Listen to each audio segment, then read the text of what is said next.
Good evening and salutations, my Days of Our Lives fans. So there was definitely some stuff in this episode that did vex me. Um, so let's start off with fake Paulina, right? Fake Paulina in college. Fake Paulina says something that was incredibly stupid. Okay, it was just straight up incredibly stupid for reasons that I can't even fathom why any person in their right mind would sit there and say this. So Colin wakes up, right? And he sees this woman that looks nearly identical to Paulina. And he's like, "Oh, Paulina, is that you?" or something like that. Then he calls, he's like, "Oh, it's not you," or whatever. He says the B word. She was like, "Excuse me." Now, okay, fine. You want to sit there and chastise him about him calling you a female dog or whatever. Okay, fine.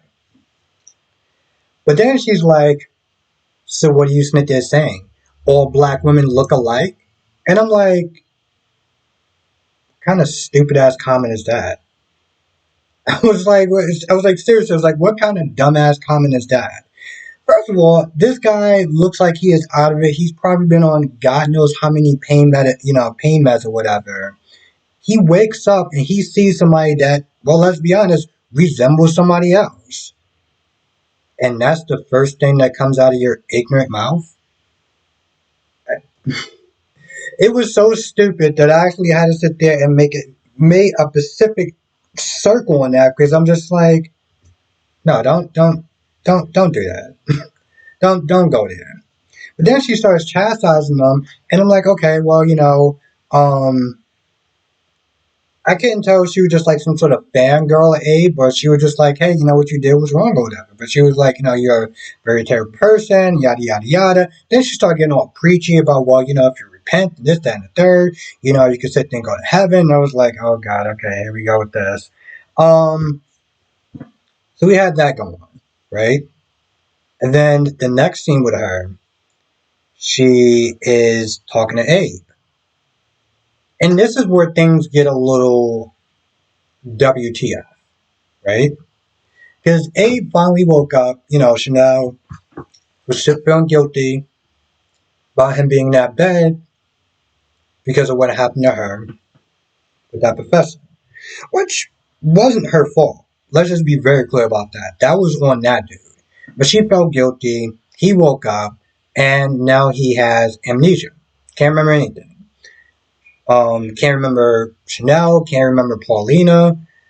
And it made me sit there and think when a nurse came in there that she dressed specifically on purpose to look like Paulina.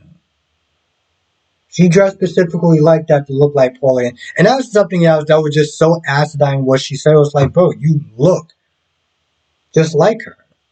So I don't even know where that comment came from. He wakes up. He's up or whatever, and he's like, oh, at first he actually did mistake her for his wife. But instead of her sitting there saying, no, I'm not her, or this, that, and the third, she's sitting there placating with it and sitting there talking about, well, you're still in danger. And, that awful man who tried to kill you, he's still in the hospital. You need to sit there and leave. He said that you're in danger. Next thing you know, when Paulina comes into the room, when Paulina Chanel comes into the room to check on him, the dude is gone. He is just gone. And you see her wheeling him out the hospital. So I wonder what the hell is that about?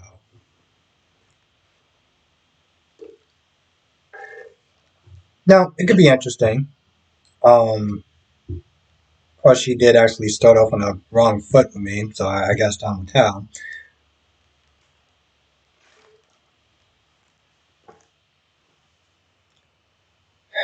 Talia.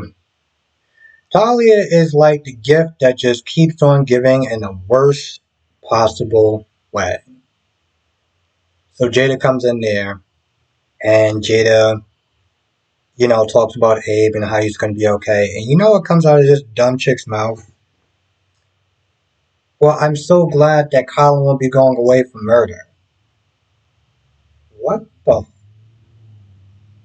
Even Jada had the same reaction. Like, wait, I'm sorry. Are you still actually concerned with Colin? Which, by the way, it literally threw her under the bus when Rafe came in there to sit there and question Colin, and Colin was like, "Oh, I didn't do any of that stuff. That was all. That was all Talia. Talia did all that. Talia's the one that actually drugged the biscuits. Talia almost killed Abe. I didn't do anything. I didn't put a gun to her head. She did all that stuff on her own." So while she's being so stupid with concerning herself for him, he is throwing her under the goddamn bus. I'm like, let me tell you something. It was so much of a struggle to sit there and watch her talk about how she did all this stuff she did for love. Jada's like, I don't understand. You could have been working at any hospital. You are smart. You are smarter than this. But then she started talking about how love makes you do this and love makes you do that. And I'm just like, okay, all right. So you're just an idiot. You are just an absolute moron.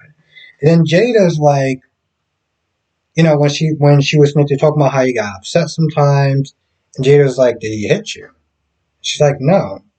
And then Jada's like, well, there's such a thing called emotional abuse.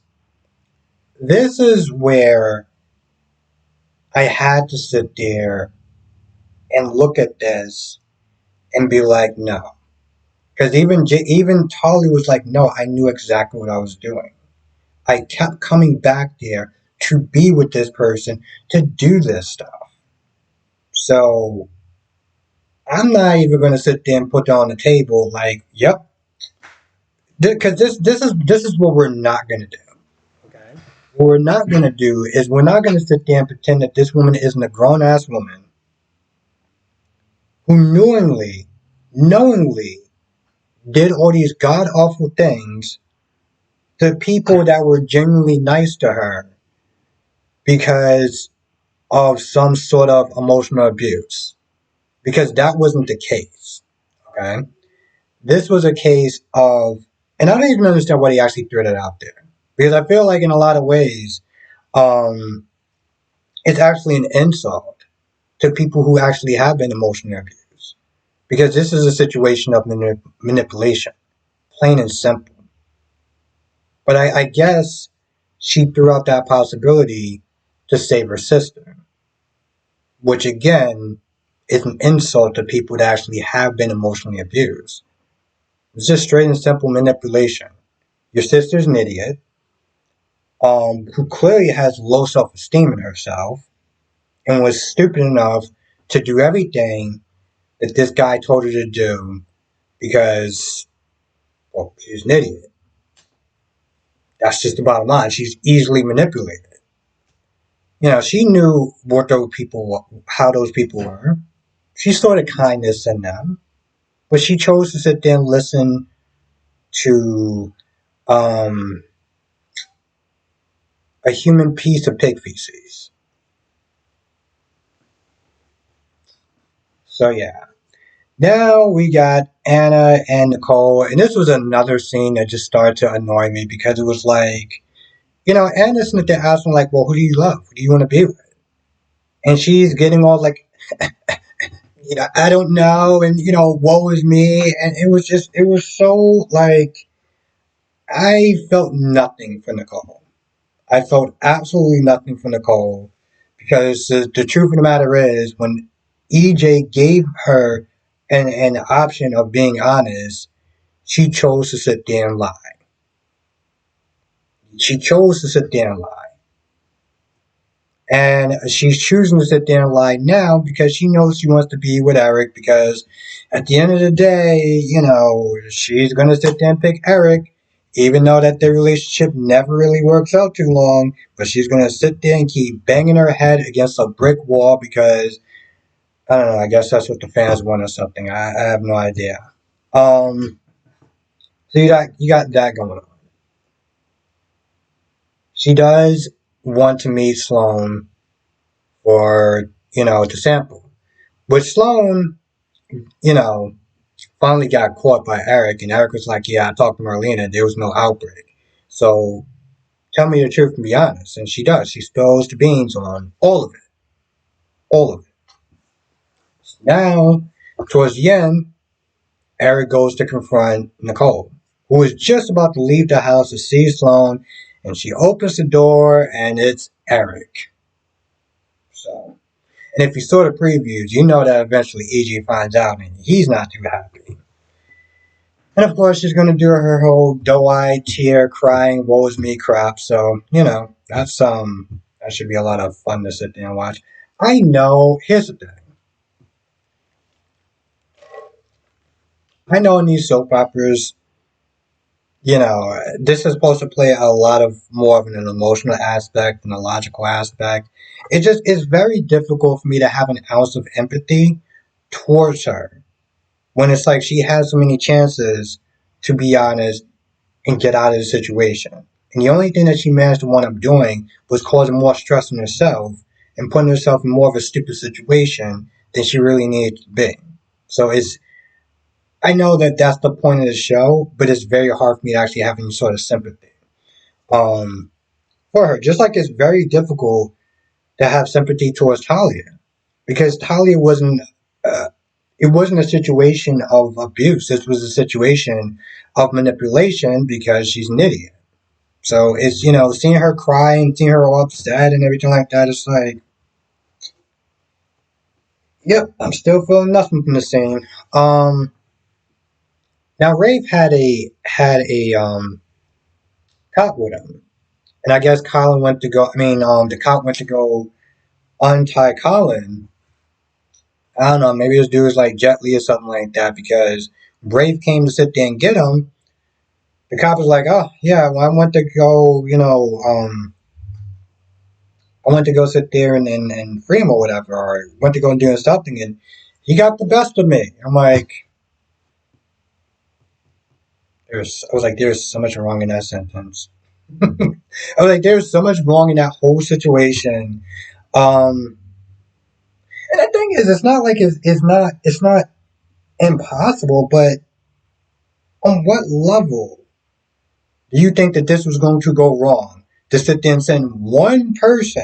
Now, if he sent two people and somehow Colin got the best of both of them, okay, well, now you guys are in trouble. Y'all need to be on high alert. But one person, yes, it's totally possible. Rafe, what the hell were you thinking? You put those two in a fight. Either one of them could sit there and come out on top. And you thought it was a good idea to sit there and send him in there, but that was stupid. What the hell else actually happened in this episode? Oh, yeah, and also Paulina knows that Abe has amnesia, and fake Paulina, because that's what I'm just gonna call her, fake Paulina is taking advantage of that for reasons unknown. I don't know if she's maybe a stalker or a fangirl or somebody who has issues with either one of them. But it should be interesting. And with that being said, I'm gonna go. I want to thank you for watching. Stay safe. I'm just waiting until it gets to 14 minutes.